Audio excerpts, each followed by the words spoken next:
For decades, Social Security and SSDI recipients in America faced an uphill battle. While prices at grocery stores climbed, gas prices fluctuated wildly, and rent skyrocketed, their monthly checks remained stagnant, barely covering the essentials. Every year, they clung to the hope that the annual cost of living adjustment, QLA, would make a meaningful difference, only to find that inflation always outpaced the increase. The pandemic made matters worse, pushing millions of families into deeper financial distress. Seniors skipped medications to pay utility bills. Disabled individuals went without necessary medical equipment to afford groceries. Everywhere, stories of hardship painted a bleak picture.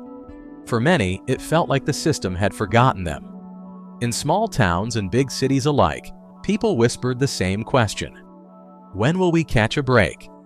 But unbeknownst to them, far away in the halls of Congress, a group of lawmakers was drafting a bill that could change everything. It wasn't just a small tweak or a temporary adjustment. It was a revolution in how the nation treated its most vulnerable citizens. One snowy evening in December, news broke like a thunderclap.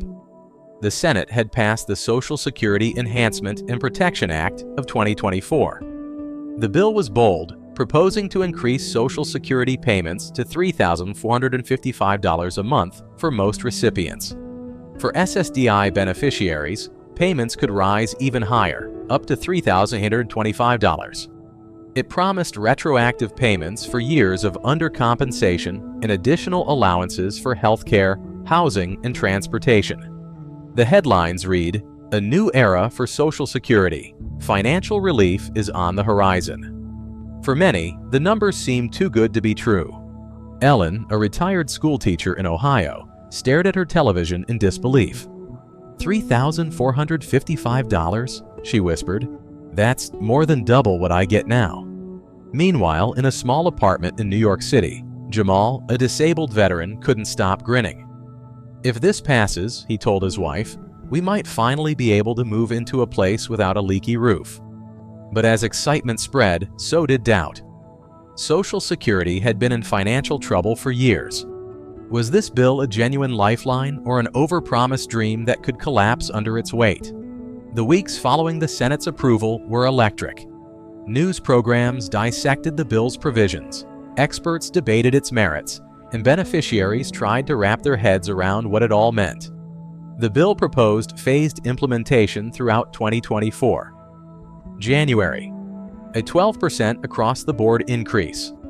March, an additional 15% adjustment to address rising costs of living. June, a one-time catch-up payment averaging $457. September, full implementation of the new base rates. But the changes went deeper than monthly checks.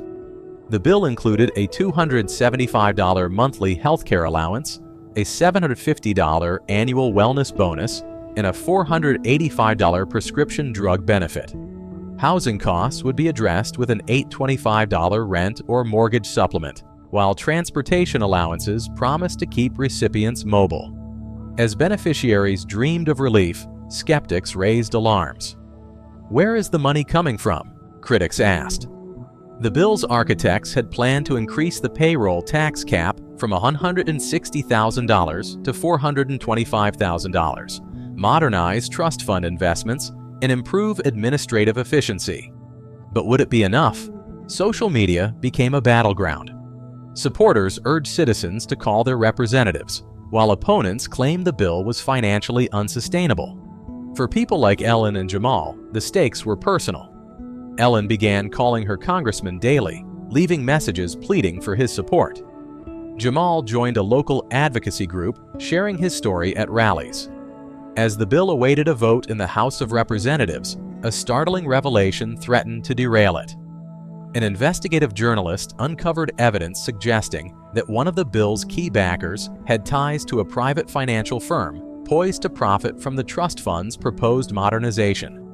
The news spread like wildfire, casting a shadow over the legislation. Opponents seized the opportunity, claiming the bill was a smokescreen for corruption. Public trust began to waver. In Washington, the bill's supporters scrambled to address the allegations. A special committee was formed to investigate the claims, delaying the House vote. For weeks, the nation held its breath, unsure whether the bill would survive the scandal. For Ellen, the delay was agonizing. Her savings were nearly gone, and she worried she wouldn't make it through another winter. Jamal, too, felt the weight of uncertainty. His wife's health was deteriorating, and they desperately needed the health care allowance the bill promised. Then, in a dramatic turn of events, the committee cleared the bill of wrongdoing. The investigation revealed that while the financial firm had ties to a lawmaker, the proposed modernization was based on sound economic strategy, not personal gain.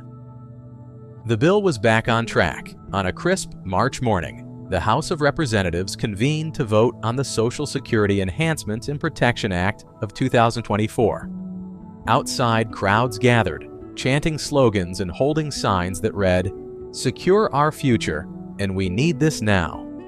Inside, the debate was fierce. Opponents warned of potential long-term consequences, while supporters emphasized the immediate need for relief. Finally, the vote was cast. The room fell silent as the Speaker of the House announced the results. The bill had passed. Euphoria swept the nation. Television cameras captured scenes of celebration as beneficiaries hugged each other, tears streaming down their faces. In her modest home in Ohio, Ellen called her daughter to share the news. "It's happening," she said, her voice trembling. "We're going to be okay." Jamal, watching the announcement from his apartment, felt a wave of relief wash over him. "We did it," he told his wife. Later that day, the president signed the bill into law, cementing one of the most significant reforms in Social Security history. The implementation process began immediately. Beneficiaries noticed their first increase in January, followed by the promised adjustments in March and June. For the first time in years, many felt they could breathe easier. Retroactive payments were a particular highlight. Ellen, who had been underpaid for nearly a decade, received a lump sum of $12,000. She used the money to pay off medical debt and make long overdue repairs to her home. Jamal's retroactive payment was even larger, $18,500, which he used to secure better housing and cover his wife's medical expenses. The additional allowances were life-changing. The health care stipend covered expenses Medicare didn't, while the transportation supplement allowed rural beneficiaries to travel for medical care. Workshops and online courses helped recipients learn how to maximize their benefits and plan for the future. The broader economy felt the impact too. Consumer spending surged, local businesses thrived, and new jobs were created to meet increased demand. The bill's architects had argued that investing in Social Security would stimulate economic growth, and they were right. By the end of 2024, the landscape of financial security in America had been transformed. Retirees no longer lived in fear of running out of money. Disabled workers felt supported, not abandoned. Veterans and caregivers received the recognition they deserved. For Ellen, the changes were a second chance. She no longer worried about the cost of heating her home or filling her prescriptions. She spent her days volunteering at a local library, helping others navigate the new system. For Jamal, the changes meant dignity. He could care for his wife without constant financial strain, and he had hope for a future where their needs would always be met. The story of the Social Security Enhancement and Protection Act of 2024 was more than just a tale of policy. It was a testament to resilience, advocacy, and the power of collective action. It proved that even in the face of corruption, scandals, and political gridlock, change was possible.